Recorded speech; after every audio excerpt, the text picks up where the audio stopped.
देखिए आपका ये जूरिस्प्रूडेंस चल रहा था। जूरिस्प्रूडेंस में आपका जो हमें शुरू करना है जूरिस्प्रूडेंस में जुडिशियल प्रेसिडेंट, यहाँ से आपका एक या दो क्वेश्चन बनने का चांस रहता है।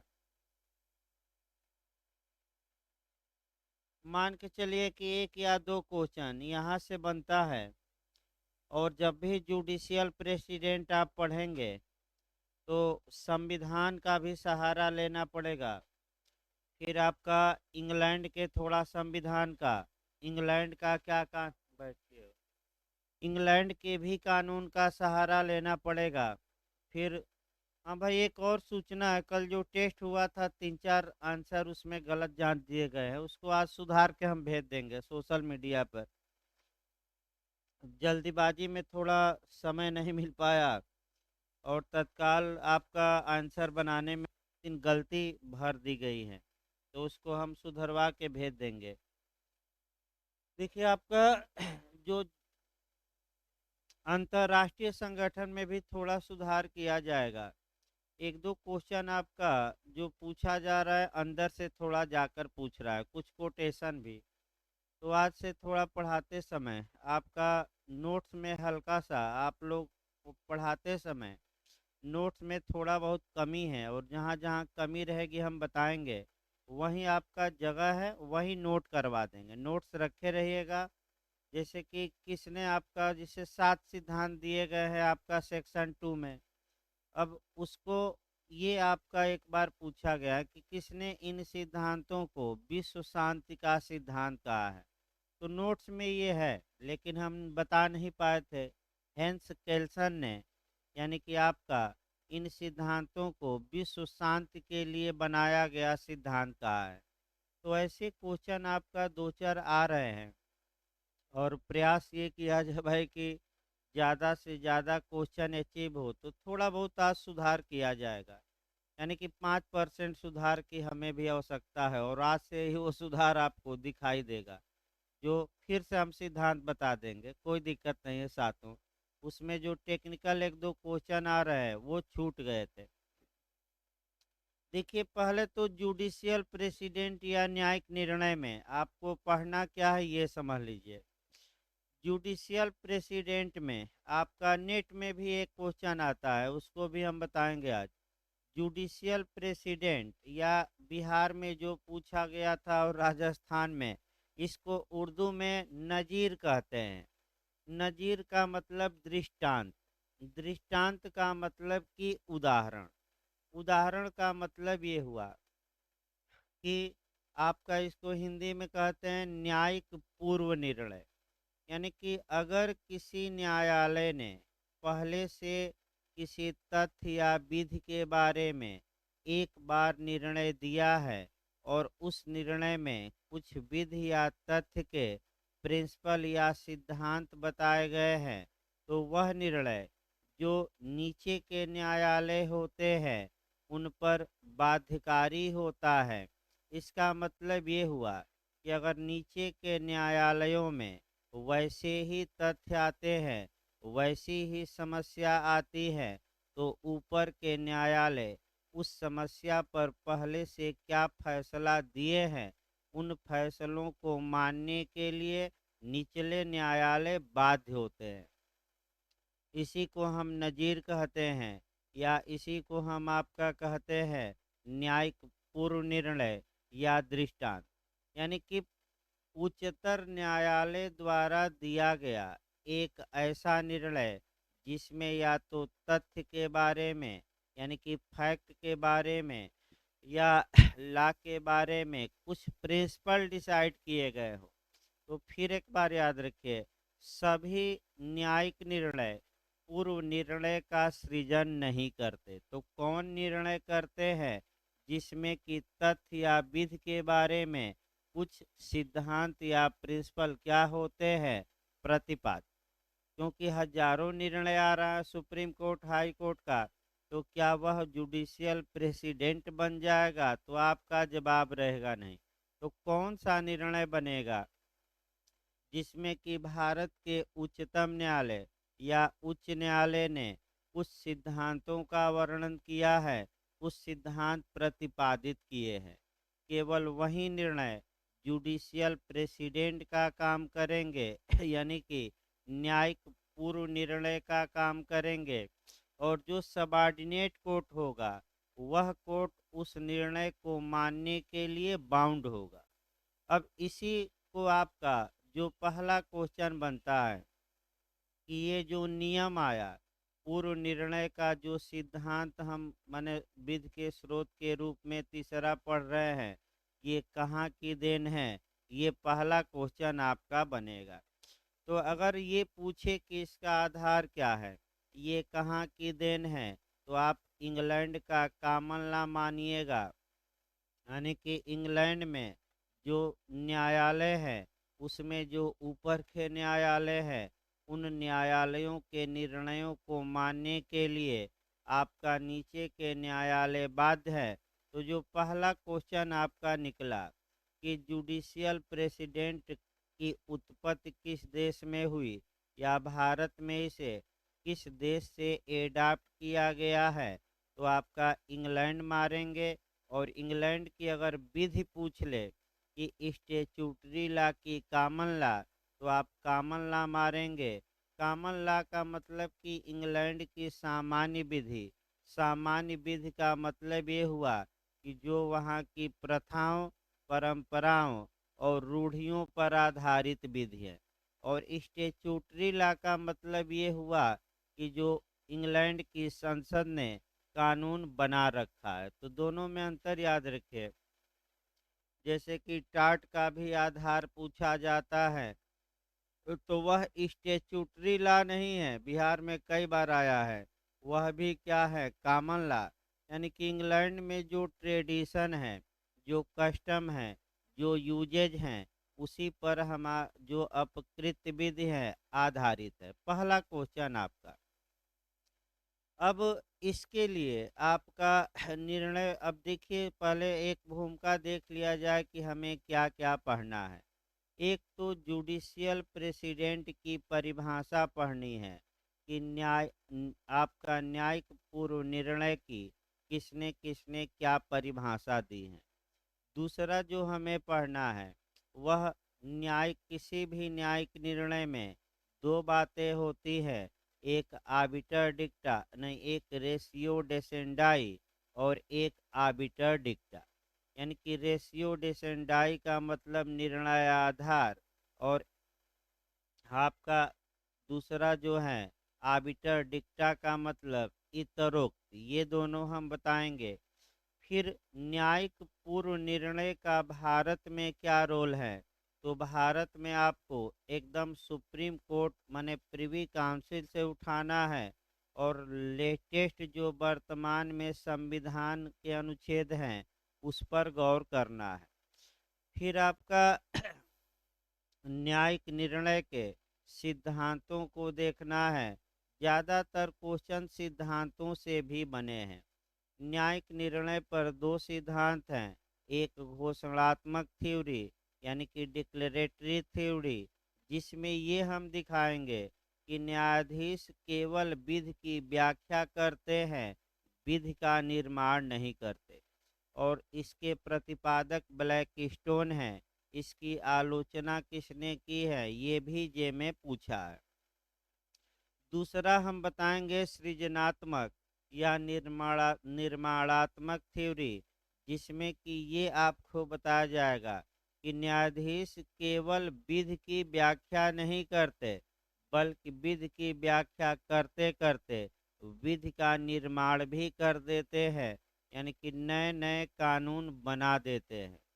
इसको 5 विचारधाराएं आप पढ़े हैं। तो पिछली बार एक बार क्वेश्चन बना था कि कौन सी विचारधारा न्यायालय के निर्णयों पर आधारित है, तो जो लास्ट मैं बताया था बहुत डिटेल में, रियलिस्ट थ्योरी यानी कि यथार्थवाद। तो जब भी ये पढ़िए कि न्यायालय केवल, हाँ एक क्वेश्चन जे में आया था कि न्यायालय विधि की घोषणा करते हैं, विधि का सृजन करते हैं, दोनों इनमें से कोई नहीं।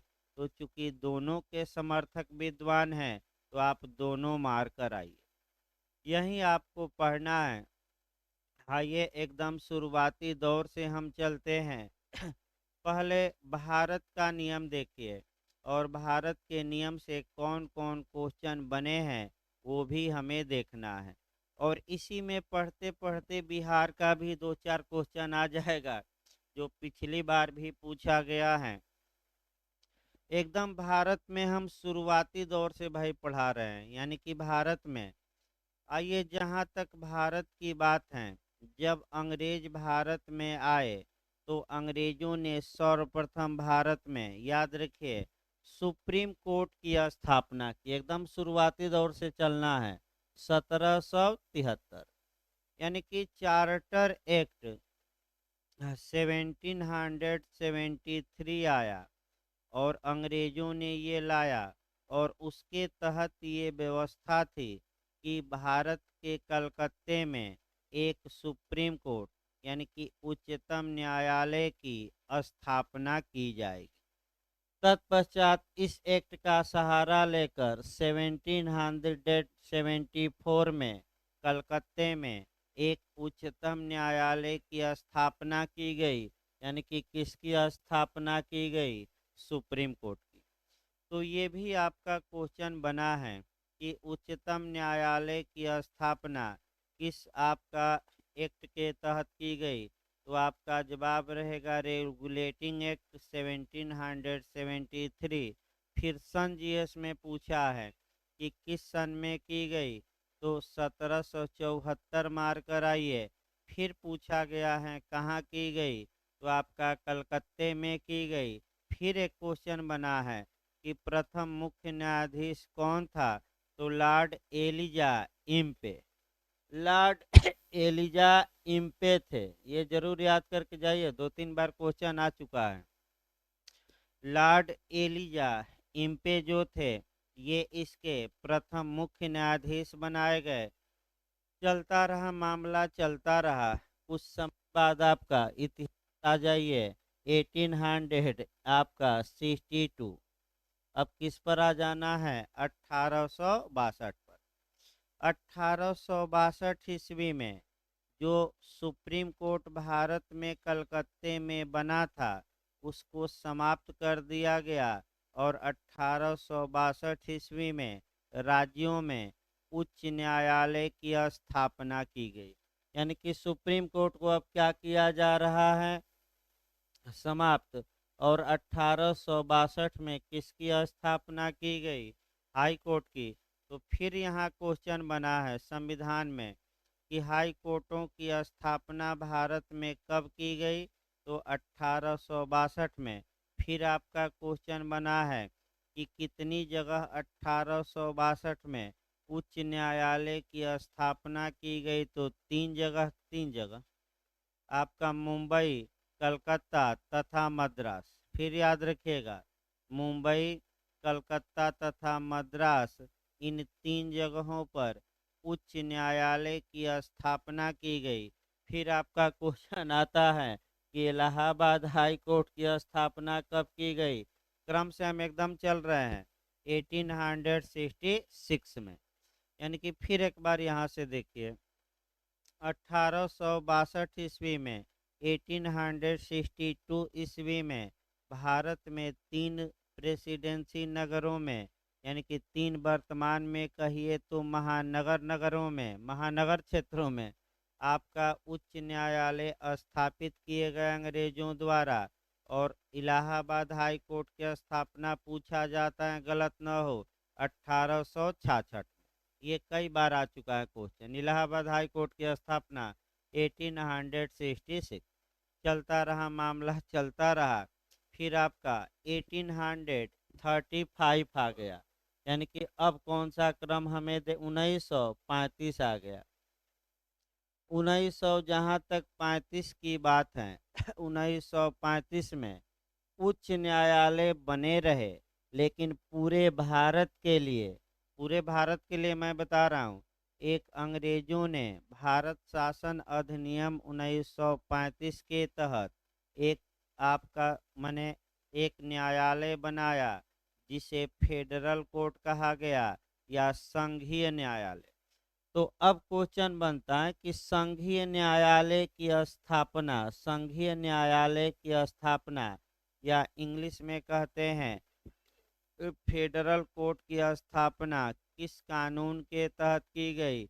तो भारत शासन अधिनियम 1935 के तहत। ये स्थापित कब हुआ? तो 35 में नहीं हुआ, सन पूछा है 1937 में। 1937 में ये बन गया। अब यहाँ थोड़ा आपको अब इंग्लैंड पर चलना है, यानी कि अब दो कोर्ट हो गए, थोड़ा सतर्क रहेगा। एक पूरे भारत के लिए न्यायालय बन गया जिसे हम क्या कहेंगे? संघीय न्यायालय या फेडरल कोर्ट। और एक राज्यों में भी न्यायालय थे, उसको हम क्या कहेंगे? कई राज्यों में आपका उच्च न्यायालय। अब यहीं से आपको थोड़ा टर्न लेना है मामला।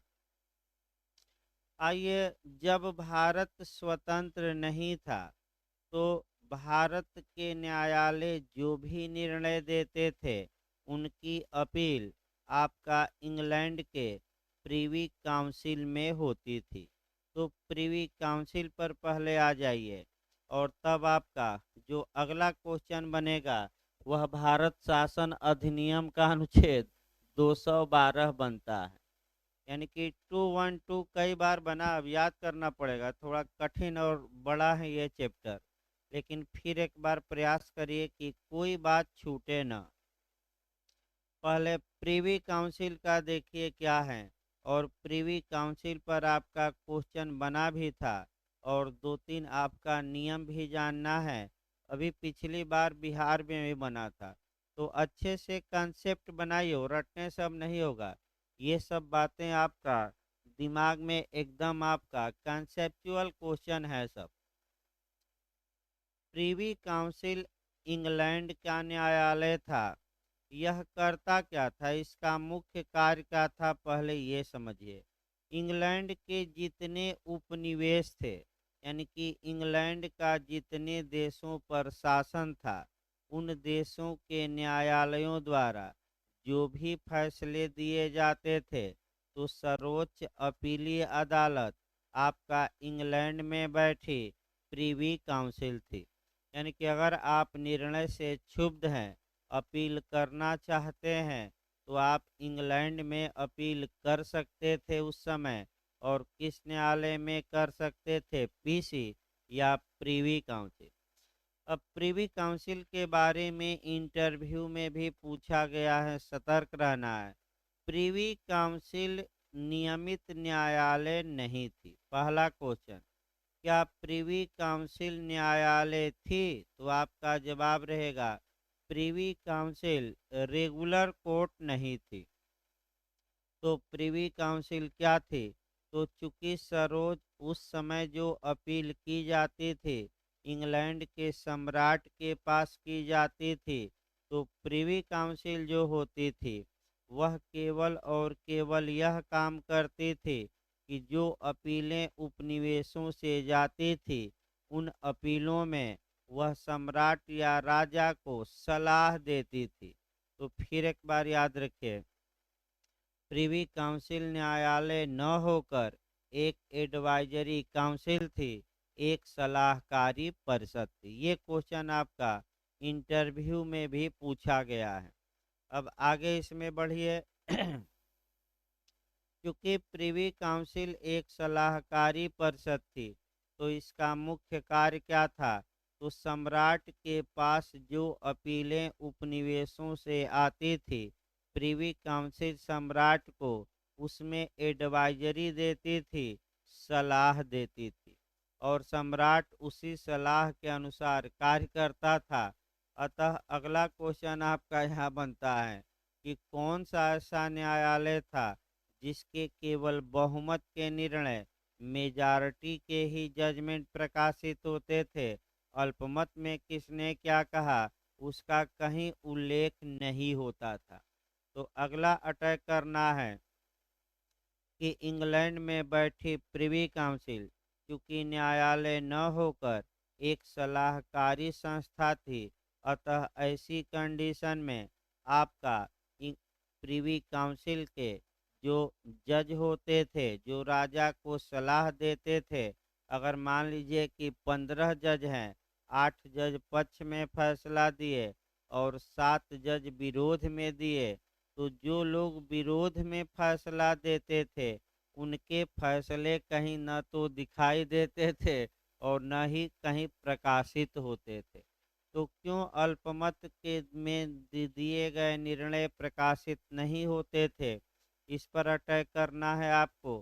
क्योंकि प्रिवी काउंसिल आपका न्यायालय न होकर एक एडवाइजरी बोर्ड था।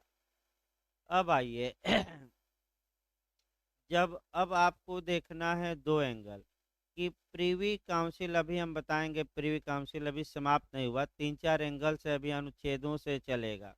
लेकिन आपको अगला जो समझना है कि जो प्रीवी काउंसिल उस समय निर्णय दे देती थी, वह निर्णय संघ के न्यायालय यानी कि फेडरल कोर्ट और हाई कोर्ट और भारत के सभी लोअर कोर्ट मानने के लिए बाउंड होते थे। तो यानी कि इसका मतलब ये हुआ कि इंग्लैंड का सम्राट अपील में जो फैसला दे देता था, वह फैसला पूरे भारत के न्यायालय मानने के लिए बाध्य होते थे, चाहे वह 1935 में गठित फेडरल कोर्ट हो, चाहे वह 1862 और उसके बाद गठित हाई कोर्ट हो, या चाहे लोअर कोर्ट। याद रखें, प्रीवी काउंसिल के निर्णय सभी लोगों पर क्या था, बाध्यकारी। अब उसी प्रकार जो भारत शासन अधिनियम आया, उसका आर्टिकल पूछा जाता है कई बार, आप जाकर देख सकते हैं। अनुच्छेद जरूर याद रखिएगा, भारत शासन अधिनियम 1935 का अनुच्छेद 212 212, इसको अंडरलाइन करना और याद करना है। भारत शासन अधिनियम 1935 के अनुच्छेद 212 में जुडिशियल प्रेसिडेंट या नजीर या न्यायिक पूर्व निर्णय का सिद्धांत समाहित था। तो इसमें कहा क्या गया है कि फेडरल कोर्ट जो भी निर्णय देगा, वह निर्णय भारत के सभी न्यायालय मानने के लिए बाध्य होंगे। यानी कि हाई कोर्ट और लोअर कोर्ट आपका संघीय न्यायालय द्वारा दिए गए निर्णय को मानने के लिए क्या होंगे, बात। एक उदाहरण देखिए, जैसे कि प्रीवी काउंसिल ने मोहरी बीबी बनाम धर्मोदास घोष के बाद में मुख्य न्यायाधीश जस्टिस लॉर्ड नॉर्थ ने, जो सलाहकारी परिषद के अध्यक्ष कहिए, क्योंकि न्यायालय तो है नहीं प्रीवी काउंसिल, तो जो सलाह देती थी जजों की टीम मिलकर, उसके अध्यक्ष कौन बनाए गए थे, जस्टिस लॉर्ड नॉर्थ। एक उदाहरण देखिए, मोहरी बीबी बनाम धर्मोदास घोष के बाद में प्रीवी काउंसिल के जस्टिस मुख्य न्यायाधीश लॉर्ड नॉर्थ ने आपका कहा क्या कि जो माइनर या अप्राप्त वय या अवयस्क द्वारा जो करार किया जाएगा, वह वार्ड एब इनिशियो होगा, प्रारंभतः शून्य होगा, उसी क्षण से शून्य वह करार होगा जिस क्षण करार किया गया है, प्रारंभतः आरंभ से। अब ये जो फैसला प्रीवी काउंसिल ने दे दिया, तो इस फैसले को मानने के लिए पूरे भारत के न्यायालय क्या थे, बात। चाहे वह फेडरल कोर्ट हो, चाहे वह हाई कोर्ट हो और चाहे वह लोअर कोर्ट, ये पहले याद रखें। दूसरा पॉइंट याद रखना है कि भारत शासन अधिनियम 1935 के आर्टिकल 212 में भी ये कहा गया है कि जो भारत के फेडरल कोर्ट होगा, वह जो भी फैसला देगा, जो भारत के अन्य न्यायालय हैं उसे मानने के लिए क्या है, बात। तो क्वेश्चन का मॉडल ये बनता है कि भारत शासन अधिनियम 1935 के किस धारा या किस अनुच्छेद में जुडिशियल प्रेसिडेंट का सिद्धांत समाहित था, या नजीर या न्यायिक पूर्व निर्णय का सिद्धांत समाहित है। तो आपका क्या जवाब रहेगा, अनुच्छेद 212। अब आगे बढ़ा जाए। जब भारत आज़ाद हो गया तो आज़ादी के बाद अब आना है, और अभी 3-4 टेक्निकल पॉइंट यहाँ बचे हैं, ये नहीं कि समाप्त हो गया। जब भारत आज़ाद हो गया तो आज़ादी के हमने क्या किया कि एक तो हमने फेडरल कोर्ट को समाप्त किया और अपना उच्चतम न्यायालय बनाया। यानी कि भारत के संविधान के अनुच्छेद 124 के तहत हमने अपना एक उच्चतम न्यायालय स्थापित कर लिया, जिसमें स्पष्ट बताया गया है आर्टिकल 124 के संविधान में कि भारत का एक उच्चतम न्यायालय होगा, जिसमें एक मुख्य न्यायमूर्ति होंगे और 7 अन्य न्यायाधीश होंगे। यानी कि उच्चतम न्यायालय में, अब एक एक पॉइंट समझिए, ये सब क्वेश्चन ही है। उच्चतम न्यायालय में जजों की मूल संख्या कितनी थी? तो टोटल 8 थी। अब यहीं से आपको थोड़ा कवर करना है कि जब भारत आज़ाद हो गया, अपना उच्चतम न्यायालय हमने बना लिया और जो फेडरल कोर्ट था उसको हमने समाप्त कर दिया, तो ऐसी दशा में वर्तमान में क्या नियम है? तो अब आपका पहले प्रिवी काउंसिल पर आ जाए, तब वर्तमान नियम देखा जाए। देखिए कितने अनुच्छेद आपको पढ़ने हैं, 3-4 अनुच्छेद जोड़कर पढ़ना है। पहला अनुच्छेद हम पढ़ाएंगे 135, 135 ही पूछा गया है। दूसरा अनुच्छेद जो हम पढ़ाएंगे 225 पढ़ाएंगे, अनुच्छेद 225। तीसरा अनुच्छेद जो हम पढ़ाएंगे है अंतिम अनुच्छेद 395, यानी कि 395। और इसके बाद आपका एक केस पढ़ना है, और वह प्रीवी काउंसिल के निर्णय पर आपका, देखिए पहले तब केस आपका, हाँ, श्रीनिवास बनाम नारायण का, इसको हम बताते हैं अभी आपका। पहले इतना कंसेप्ट बनाइए 3-4 अनुच्छेदों का।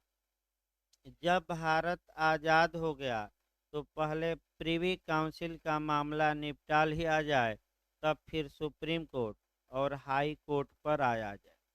क्योंकि अब भारत आज़ाद हो गया था, भारत अपना संविधान बना रहा था, अतः जो सर्वोच्च अपीलीय अदालत प्रीवी काउंसिल थी, अब उसका कोई मतलब नहीं रहा, क्योंकि वर्तमान समय में जो अपील हमारे यहाँ होगी वह सर्वोच्च अपीलीय अदालत, अब हमारा उच्चतम न्यायालय होगा, हमारा सुप्रीम कोर्ट होगा। तो ऐसी कंडीशन में अब जो प्रीवी काउंसिल की अधिकारिता भारत पर थी, अब पहले उसे समाप्त किया जाएगा। तो यहाँ भी आपका क्वेश्चन बनता है, अनुच्छेद अभी हम आएंगे, लेकिन सबसे पहले एक कानून जानिए। इंग्लैंड की संसद ने 1949 में, यानी कि 1949 ईस्वी में एक कानून पास किया। फिर एक बार याद रखें, इंग्लैंड की संसद ने 1949 ईस्वी में एक कानून पास किया, जिसे कहा जाता है प्रीवी काउंसिल उच्च अधिकारिता उत्सादन अधिनियम 1949। Privi council jurisdiction abolition act 1949। यानी कि इस कानून द्वारा जो प्रीवी काउंसिल की अधिकारिता भारत पर थी, इंग्लैंड की संसद ने ही उस अधिकारिता को कानून बनाकर समाप्त कर दिया। फिर एक बार सतर्क रहना है, भारत की संविधान सभा ने समाप्त नहीं किया, भारत की संसद ने भी समाप्त नहीं किया, तो प्रीवी काउंसिल की जो भारत पर जुरिडिक्शन था उसे समाप्त करने का कार्य इंग्लैंड की संसद ने किया। यानी कि किसने समाप्त किया? इंग्लैंड की संसद ने, क्या बनाकर? कानून बनाकर। किस सन में कानून बनाया गया? 1949। अब अगली समस्या ये आई कि आखिर प्रीवी काउंसिल ने जो निर्णय दे दिया है, अब उसका क्या होगा? यानी कि प्रीवी काउंसिल जो पहले निर्णय सुना चुकी है, क्या वह निर्णय भारत में लागू रहेगा कि नहीं? और भारत में प्रीवी काउंसिल के निर्णयों को लागू रहने का, इन्फोर्स रहने का बिहार ने पूछा कॉन्स्टिट्यूशनल बेस क्या है। इसके लिए आपका कम से कम 2 अनुच्छेद पढ़िएगा और एक केस पढ़िएगा, श्रीनिवास बनाम नारायण। क्वेश्चन आ सकता है यहाँ से। फिर एक बार अब आगे बढ़ा जाए। इसके पहले आपका अनुच्छेद 395 गौर करिए, जो बिहार में पूछा गया था, यूपी में भी पूछने का चांस है। भाई आसान क्वेश्चन नहीं आएगा, ये मान कर चलिए, क्योंकि आपका और सबसे महत्वपूर्ण पहलू है कि आपका जो जीएस के बल पर जेमे हो जाते थे, वो काफ़ी डरे हैं कि नौ कानूनों का क्या होगा। ये सही बात है कि जो लोग भाई ला नहीं पढ़े हैं, जीएस ज़्यादा पढ़ते हैं, ला कम पढ़ते हैं, उनके लिए जो कानून है वो पढ़ना टेढ़ी खीर है। लेकिन मैं फिर बता दूं, ये 9 जो एक्ट जीएस में जुड़े हैं, इससे बिल्कुल न डरिए, डरने की आवश्यकता नहीं है। जैसे आप आईपीसी, सीआरपीसी इत्यादि पढ़ते हैं, उसी प्रकार आपको इन कानूनों को भी क्या करना है, पढ़ना है। डरेंगे तो भाई कुछ नहीं हो पाएगा, डरिए ना। आपका दूसरा कानून 2-3 दिन में समाप्ति हो जाएगा। फिर तीसरा भी इस हफ्ते 10 धाराएं कानून की हैं। छोटा ही कानून पहले 4-5 समाप्त कर दिया जाए, तब आपका बड़े कानून पर हाथ डाला जाएगा। यानी कि 4-5 जो छोटे छोटे हैं, पहले उसको 10-12 दिन में निपटा देंगे, उसके बाद बड़े कानून चलते रहेंगे। तो डरिए ना और अच्छे से तैयार करिए। हाँ, ये सही बात है कि जो अब मेरिट बनेगी, ये जो 9 कानून जिनको थोड़ा ठीक से आता है, अब वही मेरिट डिसाइड करेंगे।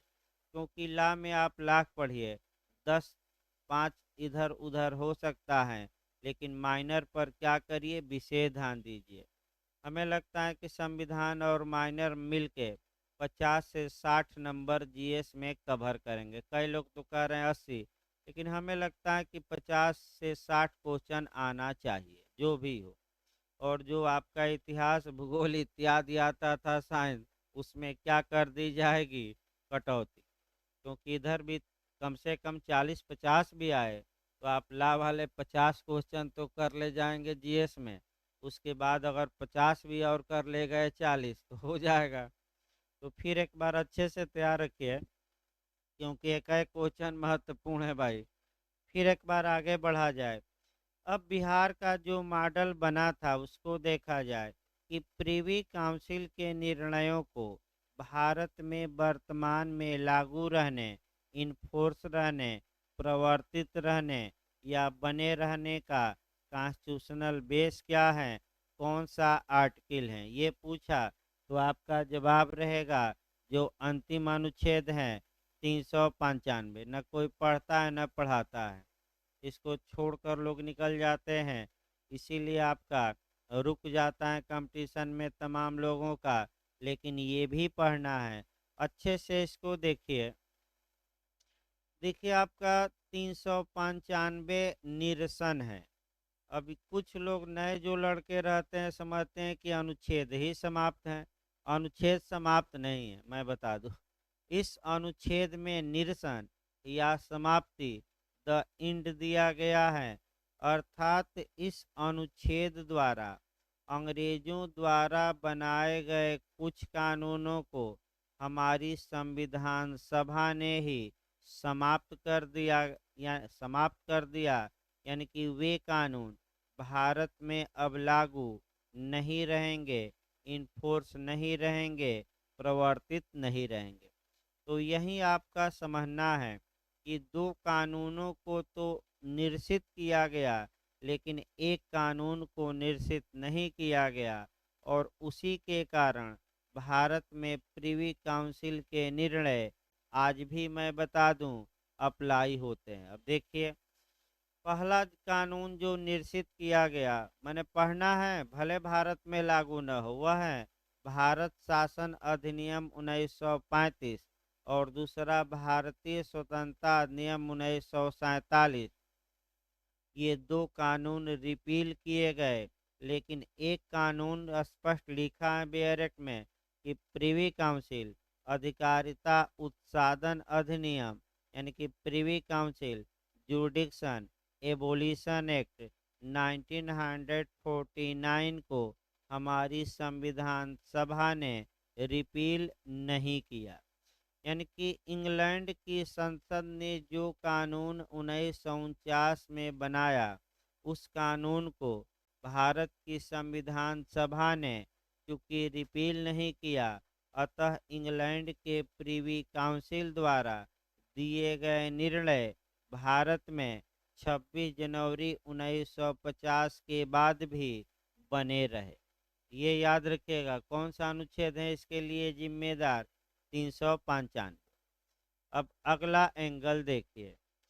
फिर अगला एंगल भी काफी महत्वपूर्ण है, पूछा जाता है। ये दो आपका एक केस के माध्यम से और एक आपका अनुच्छेद के माध्यम से। अब हमें जो देखना है वह अनुच्छेद आपका देखना है 225। यहाँ से भी अच्छा क्वेश्चन बनता है संविधान में। अनुच्छेद 225 में देखिए क्या कहा गया है। अनुच्छेद 225 में ये कहा गया है कि विद्यमान उच्च न्यायालयों की अधिकारिता, यानी कि जो उच्च न्यायालय अंग्रेजों के जमानों के बने थे और आज़ादी के बाद भी काम कर रहे हैं, उनका जुरिडिक्शन आपका दिया गया है आर्टिकल 225 में। तो एक शब्द आया है कि वर्तमान में उच्च न्यायालय उस सीमा के अधीन रहेंगे जिस सीमा के अधीन 26 जनवरी 1950 के वह पहले थे। ये जो शब्द है लिमिट या सीमा, यही इस बात का उल्लेख करती है कि चूंकि 26 जनवरी 1950 के पहले आपका जो उच्च न्यायालय थे वह प्रीवी काउंसिल के निर्णयों को सेटेसाइड अपास्त करने या रद्द करने का अधिकार नहीं रखते थे। अतः आज भी उच्च न्यायालय प्रीवी काउंसिल के निर्णयों को पलटने की क्षमता नहीं रखते। अब क्वेश्चन बनता है कि क्या उच्च न्यायालय प्रीवी काउंसिल द्वारा दिए गए निर्णय को अपास्त या उलट सकता है कि नहीं, सेटिसाइड कर सकता है कि नहीं? तो भारत के हाई कोर्टों को ये पावर नहीं है। तो कौन सा अनुच्छेद इस पावर पर रोक लगाता है कि आपको ये शक्ति नहीं होगी कि आप प्रीवी काउंसिल के निर्णयों को उलट दें? तो वह अनुच्छेद याद रखिएगा कौन सा है? 225। अब सुप्रीम कोर्ट को आ जाइए। जो प्रीवी काउंसिल निर्णय दे चुका है, क्या हमारा भारत का उच्चतम न्यायालय उस निर्णय को उलट सकता है कि नहीं? यानी कि वह निर्णय पलट सकता है कि नहीं? अब समस्या इस पर आई। तो हाई कोर्ट नहीं पलट सकते आपका, लेकिन सुप्रीम कोर्ट पलट सकता है। ये किसी अनुच्छेद में नहीं कहा गया है। तो सुप्रीम कोर्ट में एक केस आया, वही केस याद रखना है, श्रीनिवास बनाम नारायण। पूछा गया भाई किस वाद में कहा गया कि भारत का उच्चतम न्यायालय प्रीवी काउंसिल के निर्णयों से बाध्य नहीं है, वह चाहे तो प्रीवी काउंसिल के निर्णयों को सेटिसाइड कर सकता है, उलट सकता है। ये क्वेश्चन बना है। तो केस याद रखिए, श्रीनिवास बनाम नारायण। ये केस याद करके जाइएगा। यानी कि श्रीनिवास बनाम नारायण के वाद में भारत के उच्चतम न्यायालय ने 1954 में ही ये बता दिया कि हम प्रीवी काउंसिल के निर्णयों से बाउंड नहीं है। हाँ, जब तक सुप्रीम कोर्ट न उल्टे सतर्क रहेगा, तब तक सुप्रीम कोर्ट भी मानेगा और हाई कोर्ट तो मानेंगे ही, और पूरे भारत के न्यायालय भी क्या करेंगे? मानेंगे। सतर्क रहिए। जब तक हमारा उच्चतम न्यायालय प्रीवी काउंसिल द्वारा दिए गए निर्णय को पलट नहीं देता, तब तक भारत के सभी न्यायालय उस निर्णय को मानने के लिए क्या होंगे? बात ये सतर्क रहना है। आगे आइए। इस प्रकार ये तो प्रीवी काउंसिल का मामला आया। फिर एक बार बैक हुई उच्चतम न्यायालय पर। देखिए, आपका फेडरल कोर्ट 1935 में भारत शासन अधिनियम के तहत गठित हुआ। फिर हमने अपना संविधान बनाया और संघीय न्यायालय को समाप्त कर दिया और हमने अपने उच्चतम न्यायालय की स्थापना की। और वह आपका कह सकते हैं कि हमारा अनुच्छेद 124 के तहत अनुच्छेद 124 के क्लाज 1 में उच्चतम न्यायालय की गठन एवं स्थापना के बारे में ये भी क्वेश्चन आया है कि किस क्लाज में है। जे में आया है तो आर्टिकल 124 के किस क्लाज में आपका गठन है? 1 में। भाई गलत ना हो, किस में है? 1 में। हमने अपना उच्चतम न्यायालय बनाया। अब दो समस्याएं आपको आएंगी। उच्चतम न्यायालय किसका उत्तराधिकारी है? तो आपका फेडरल कोर्ट और प्रीवी काउंसिल दोनों आ जाए तो दोनों मारिए। यानी कि जो अपीलें उस समय कहाँ जाती थी? प्रीवी काउंसिल। अब प्रीवी काउंसिल न जाकर अब कहाँ जाएगी? Supreme court. तो वर्तमान में सर्वोच्च अपीलीय अदालत कौन है? चाहे मामला क्रिमिनल हो या सिविल, तो हमारा उच्चतम न्यायालय। दूसरा क्वेश्चन आपका कि किस अनुच्छेद में ये कहा गया है कि फेडरल कोर्ट जो भी शक्तियों का प्रयोग करता था, अब उन शक्तियों का प्रयोग हमारा उच्चतम न्यायालय करेगा। इसी को हम कहते हैं ट्रांसफर्ड जुरिडिक्शन, अंतरित अधिकारिता। भाई दो तीन बार क्वेश्चन यहाँ मॉडल पूछा जाता है कि अंतरित अधिकारिता का सिद्धांत कहाँ दिया गया है? तो अनुच्छेद 135 में। दूसरा क्वेश्चन, उच्चतम न्यायालय फेडरल न्यायालय की शक्तियों का यूज करेगा, ये भी अनुच्छेद 135 में। उच्चतम न्यायालय किसका उत्तराधिकारी है? फेडरल कोर्ट का, ये भी कहाँ समाहित है? 105। तो चाहे अंतरित अधिकारिता पूछे, चाहे उत्तराधिकारी पूछे, या फेडरल कोर्ट की शक्तियों का प्रयोग कौन करेगा? बस एक अनुच्छेद याद रखिएगा, कौन सा? आपका 135। तीन मॉडल से क्वेश्चन बन सकता है। फिर आगे बढ़ा जाए। अभी आपका भारत में समाप्त नहीं हुआ, अब एकदम वर्तमान में आ जाए। देखिए आपका नेट में क्या पूछा है। अभी तो भूमिका ही चल रही है आपका, लेकिन भूमिका में ही हमें लगता है कि 10-12 क्वेश्चन अच्छे अच्छे निकल गए। भारत में देखिए थोड़ा आपका, पहले तो भारत में न्यायालय का क्रम बना लिया जाए। सबसे ऊपर है उच्च न्यायालय, इसके बाद आपका आते हैं आपका हाई कोर्ट,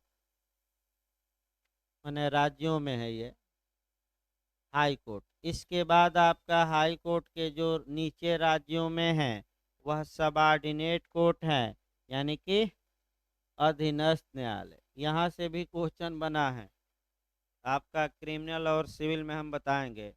अब सबसे पहले देखिए पूर्व निर्णय के लिए क्या आवश्यक है, पहले ये देखिए। जुडिशियल प्रेसिडेंट के लिए दो बातें आवश्यक है। पह,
देखिए, एक-एक शब्दों पर अब ध्यान दीजिए, यही समय है आपका पढ़ने का और पढ़ाने का।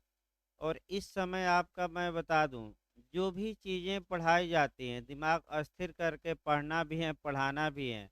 और ये जो समय है, यही मुख्य टाइम है पढ़ने का और आपका तैयार करने का। सबसे अच्छा तरीका ये होता है कि पढ़ाते समय आप कुछ बातें लिखते रहिए, सबसे अच्छा समझते भी रहिए।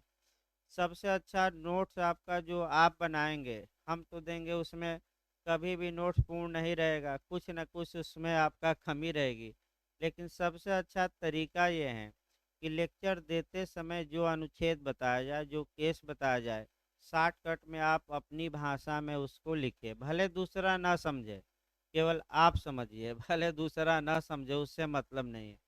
तो फिर एक बार अच्छे से देखिए, यहाँ से आपका नेट में लगातार क्वेश्चन बन रहा है, जो अब हम बता रहे हैं और अच्छे से देखना है। पहले निर्णय आपका जो ये पूर्व निर्णय का सिद्धांत है, इसके लिए 2 बातें आवश्यक हैं, पहले ये जानिए। एक जो न्यायालयों का श्रेणी क्रमबद्ध श्रृंखला होनी चाहिए, यानी कि क्रमबद्ध श्रृंखला मतलब एक ऊपर का न्यायालय हो, फिर उसके अधीनस्थ हो, फिर उसके अधीनस्थ हो। ये यानी कि श्रेणीबद्ध न्यायालयों का चयन होना आवश्यक है। अगर 2 न्यायालय क्या हों, पैरेलल हों, तब यह नियम लागू, क्योंकि हम भी संप्रभु, आप भी संप्रभु, तब कहाँ से नियम लागू।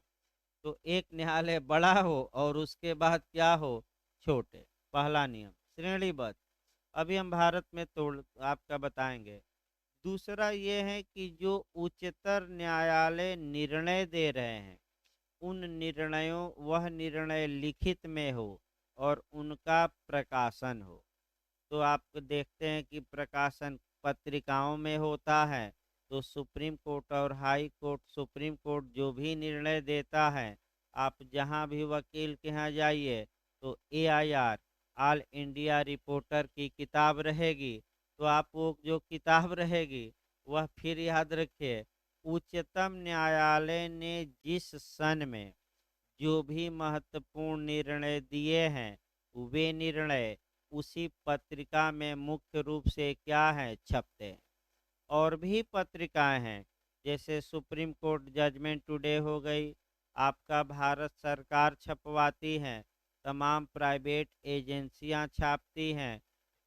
यानी कि उच्चतम न्यायालय हमारा जो भी निर्णय देता है, हाई कोर्ट में यहाँ भी छपता है, जो भी निर्णय देता है, उसे पत्रिकाओं में छापा जाता है। और वही पत्रिकाएं नज़ीर का काम करती हैं कि उच्चतम न्यायालय ने इस मामले में ऐसा निर्णय दिया। वकील साहब तुरंत वह पोथी पत्रा लेकर क्या करते हैं, हाई कोर्ट में हाजिर हो जाते हैं। तो ये दूसरा प्रकाशन। क्योंकि हमारे यहाँ सबसे महत्वपूर्ण जो आपकी पत्रिका है, वह ऑल इंडिया रिपोर्टर हैं, एआईआर हैं। तो एआईआर का प्रकाशन भी याद रखना है। इसके प्रकाशन की शुरुआत होती है 1922 में नागपुर से, यानी कि महाराष्ट्र के नागपुर से एआईआर के प्रकाशन की शुरुआत होती है 1922 ईस्वी में। और आज भी ये दिन दूना रात चौगुना क्या किया है, बढ़ा है। अब तो जहाँ देखिए वकील के चैम्बर में, जब तक कि 4-5 अलमारी में एआईआर न भरा हो, तब तक वह वकील कहलाएगा ही नहीं। यानी कि नहीं, हाँ, तमाम भरे रहते हैं लोग, अब उतना नहीं जाना है आगे, हम बैक होते हैं। यानी कि फिर एक बार याद रखिए, न्यायिक पूर्व निर्णय के लिए 2 बातें आवश्यक हैं। कौन कौन? एक सीरियल वाइज न्यायालय हो और दूसरा उच्चतर न्यायालय के निर्णयों का क्या हो, प्रकाशन। तो अब प्रकाशन हम बता चुके हैं, तमाम पत्रिकाएं हैं। लेकिन ये आईआर महत्वपूर्ण है, तो 1922 याद रखना है, थोड़ा शार्ट किया जाए। दूसरा जो आपका भारत में श्रेणीबद्ध न्यायालय देखा जाए कि क्या भारत में आपका चयन वाइज न्यायालय है कि नहीं, तो भारत में श्रेणीबद्ध न्यायालय है। सबसे ऊपर का न्यायालय कौन है, उच्चतम न्यायालय। इसके बाद राज्यों में कौन है, हाई कोर्ट, और राज्यों में ही हाई कोर्ट के नीचे कौन है? जिला न्यायालय, यानी कि सबऑर्डिनेट कोर्ट। तो भारत में सबसे बड़ा कौन न्यायालय है? Supreme court. अब सुप्रीम कोर्ट पर आ जाइए, 4-5 क्वेश्चन बनाइए सीआरपीसी से लेकर तमाम जगहों पर।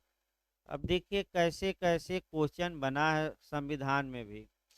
भारत का सबसे बड़ा न्यायालय उच्चतम न्यायालय। दूसरा क्वेश्चन जो छत्तीसगढ़ बनाया, भारत का सबसे बड़ा क्रिमिनल कोर्ट कौन है? तब भी उच्चतम न्यायालय।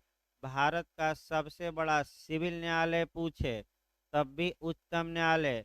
भारत का सबसे बड़ा आपका अपीलीय न्यायालय पूछे, तब भी उच्चतम न्यायालय आपको मारना है। ये हमेशा याद रखें, भारत का सबसे बड़ा, चाहे अपीलीय पूछे चाहे आपका क्रिमिनल पूछे। एक क्वेश्चन और बन सकता है कि भारत में संविधान का सबसे बड़ा व्याख्याकर्ता कौन है? निर्वचनकर्ता कौन है? या संविधान की व्याख्या कौन करता है? तो आपका सुप्रीम कोर्ट, यानी कि हमारा उच्चतम न्यायालय सबसे बड़ा है। तो अब आपका 3 अनुच्छेद देखना। हाँ, इसके बाद राज्यों में क्या है? High court. तो फिर एक बना लीजिए, उच्चतम न्यायालय जो भी फैसला देगा पूर्व निर्णय के सिद्धांत के अनुसार, ये सभी न्यायालय उस फैसले को मानने के लिए क्या होंगे? बात, यानी कि उच्चतम न्यायालय द्वारा दिए गए निर्णय को कौन मानने के लिए बाध्य होगा? उच्च न्यायालय, अधीनस्थ न्यायालय, दोनों, इनमें से कोई नहीं। तो आप क्या मारेंगे? दोनों। अब ये बात कहाँ की गई है? यही आपका क्वेश्चन नेट इत्यादि में पूछा जा रहा है कि जुडिशियल प्रेसिडेंट का कॉन्स्टिट्यूशनल बेस क्या है, संवैधानिक आधार क्या है, या कॉन्स्टिट्यूशनल बेस क्या है? तो वह आर्टिकल 141 है। याद करिए रहिए। एक बार आप संविधान देखिएगा, संविधान के अनुच्छेद 141 में स्पष्ट ये लिखा गया है कि उच्चतम न्यायालय द्वारा दिए गए निर्णय भारत के सभी न्यायालयों पर बाध्यकारी होंगे। यानी कि भारत के चाहे उच्च न्यायालय हो चाहे लोअर कोर्ट हो, सभी न्यायालय उच्चतम न्यायालय के निर्णय को मानने के लिए क्या होंगे? बात, ये अगला नियम निकला, याद रखिएगा। संवैधानिक आधार कौन सा अनुच्छेद है? 141। अब आइए कि हाई कोर्ट, हाँ एक और अनुच्छेद है उसको पर उस पर हम चर्चा करेंगे। आपका वह अनुच्छेद है 129। और आपका 2 अनुच्छेद अभी और बचे हैं, आपका 129 और 215। ध्यान से इसमें रखिए, यहाँ से भी टेक्निकल क्वेश्चन बन।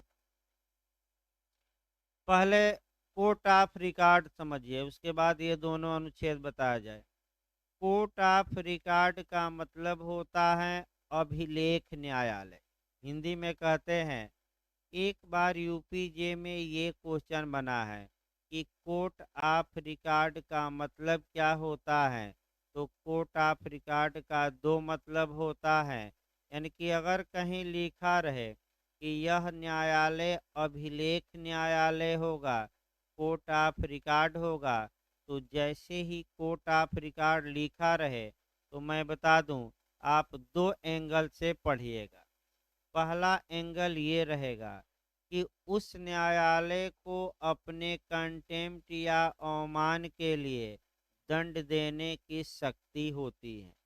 यानी कि इसका मतलब कि अगर कोई व्यक्ति उस न्यायालय की अवमानना करता है तो वह न्यायालय उस व्यक्ति को सजा देने का क्या रखता है? अधिकार। दूसरा जो पहलू सबसे महत्वपूर्ण है वह जुडिशियल प्रेसिडेंट का है, न्यायिक पूर्व निर्णय का है। इसका मतलब ये हुआ कि अगर कोर्ट ऑफ रिकॉर्ड लिखा गया है तो उस न्यायालय के निर्णय लिखित में होंगे, सजो के रखे जाएंगे और पूर्व निर्णय का काम करेंगे। यानी कि निचले न्यायालयों पर वह निर्णय बाध्यकारी होंगे। तो फिर एक बार आप लोग बताइए, अभिलेख न्यायालय का कितना मतलब होता है? 2। पहला क्या हुआ, अवमानना के लिए दंड, और दूसरा कोर्ट ऑफ जो रिकॉर्ड होगा वह जुडिशियल प्रेसिडेंट का काम करेगा, यानी कि उसके निर्णय सबॉर्डिनेटों पर क्या होंगे, बाध्यकारी। अब तुरंत अब अनुच्छेद वाइज जाइए।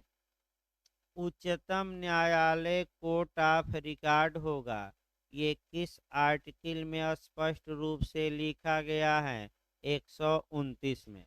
अर्थात उच्चतम न्यायालय द्वारा दिए गए निर्णय भारत के सभी अधीनस्थ न्यायालयों पर क्या होंगे, बाध्यकारी। क्योंकि हाई कोर्ट उच्चतम न्यायालय का अधीनस्थ न्यायालय नहीं है, ना मार दीजिएगा, अधीनस्थ नहीं है, उच्च न्यायालय उच्चतम न्यायालय का सबॉर्डिनेट कोर्ट नहीं है। अतः इसलिए अनुच्छेद 141 की रचना की गई कि वहाँ अधीनस्थ का नाम ही न रखा जाए। क्या मतलब, वहाँ बस ये किया गया कि भारत का उच्चतम न्यायालय जो भी फैसला देगा, भारत के सभी न्यायालय, अधीनस्थ नहीं लिखा है वहाँ, वहाँ क्या लिखा है, सभी न्यायालय मानने के लिए क्या होंगे। तो 129 में केवल अधीनस्थ न्यायालय, तो हाई कोर्ट है नहीं, तो इसलिए कौन सा अनुच्छेद समस्या को समाधान करने के लिए बनाया गया, 141। सभी न्यायालय किस में दिए हैं, 141, अधीनस्थ न्यायालय 129। तो यानी कि अब आ जाइए हाई कोर्ट। हाई कोर्ट जो भी फैसला देगा, उस राज्य में जो सबॉर्डिनेट कोर्ट हैं उसके, यानी कि उस राज्य में जितने उसके नीचे के न्यायालय हैं, उस फैसले को मानने के लिए बाध्य होंगे। तो आप कहेंगे कि सुप्रीम कोर्ट के लिए तो अलग अनुच्छेद बन गया, 141 भी बना है, 129 भी बना है, लेकिन हाई कोर्ट के लिए दो अनुच्छेद नहीं है, केवल एक अनुच्छेद है। तो हाई कोर्ट ऑफ रिकॉर्ड होगा ये किस अनुच्छेद में, 215। हाई कोर्ट द्वारा दिए गए निर्णय किसके लिए बाध्यकारी होंगे, उसी राज्य में उसके जो कैसे कोर्ट हैं, सबऑर्डिनेट। यानी कि अगर इलाहाबाद हाई कोर्ट कोई फैसला देता है तो पूरे देश में ये बाध्यकारी नहीं होगा, केवल उत्तर प्रदेश में जो निचले न्यायालय हैं वह फैसला उन्हीं पर क्या होगा, बाध्यकारी। फिर अगला क्वेश्चन आइए, जो सबऑर्डिनेट कोर्ट हैं वह किनके फैसलों से बाध्य होते हैं। अब यह नया क्वेश्चन बन सकता है, उच्चतम न्यायालय, उच्च न्यायालय, दोनों इनमें से कोई नहीं। हाँ, दोनों मार्क कराइएगा। सबऑर्डिनेट कोर्ट किसके फैसले से बाध्य होंगे, सुप्रीम कोर्ट, तो अनुच्छेद 141 और 129 भी हैं, दोनों से कवर हो जाएगा। और हाई कोर्ट पूछ ले तो 215। लेकिन किस हाई कोर्ट के फैसले से बाध्य होंगे, ये भी सतर्क रहना है, जिसके वह क्या है, सबऑर्डिनेट। अब यही क्वेश्चन आपका गलत होता है। अगला क्वेश्चन खूब पूछा जाता है और वो गलत होकर आता है कि एक हाई कोर्ट द्वारा दिया गया निर्णय दूसरे राज्य के हाई कोर्ट के लिए कैसा प्रभाव रखेगा। तो आपका अनुनयी अनुयायी प्रभाव रखेगा, परस्यूसिव कहा जाता है, सम्मान लायक आपका रखेगा। लेकिन यानी कि अगर इलाहाबाद हाई कोर्ट ने कोई फैसला दिया, उस फैसले को आप पटना हाई कोर्ट में पेश कर रहे हैं, तो पटना हाई कोर्ट क्या इलाहाबाद हाई कोर्ट के निर्णय को मानने के लिए बाउंड है कि नहीं। तो क्या प्रभाव होगा, बाउंड नहीं है, सही बता रहे हैं लोग। लेकिन आपका प्रभाव पूछा जाता है, अनुनयी या अनुयायी कहा जाता है। अनुयायी का मतलब हुआ प्रेरक, प्रेरक का मतलब हुआ कि एक सम्मान दिया जाएगा। लेकिन पटना हाई कोर्ट सम्मान दे न दे वह उसके ऊपर है। लेकिन हमेशा याद रखिए, ये क्वेश्चन आपका बना हुआ है, Patna high court Allahabad high court के निर्णय को मानने के लिए बाध्य, तो एक सम्मान देगा। हाँ चलो, इलाहाबाद हाई कोर्ट का ऐसा निर्णय है, लेकिन माने या न माने उसकी क्या है, इच्छा पर। ये जरूर याद रखिए, परस्यूसिव इंग्लिश वर्जन जरूर याद रखिएगा, बहुत बार ये क्वेश्चन आया है। इस प्रकार हमने आज एक कह सकते हैं कि तमाम आर्टिकल, तमाम कंसेप्ट आपके कह सकते हैं कि कोटेशन तो नहीं हुआ, लेकिन तमाम जो कंसेप्चुअल क्वेश्चन थे वह आपके समाप्त हो गए। तो फिर एक बार लास्ट में देखिए, चूंकि समय भी आपका हो रहा है, बताइए। हाँ। हाँ।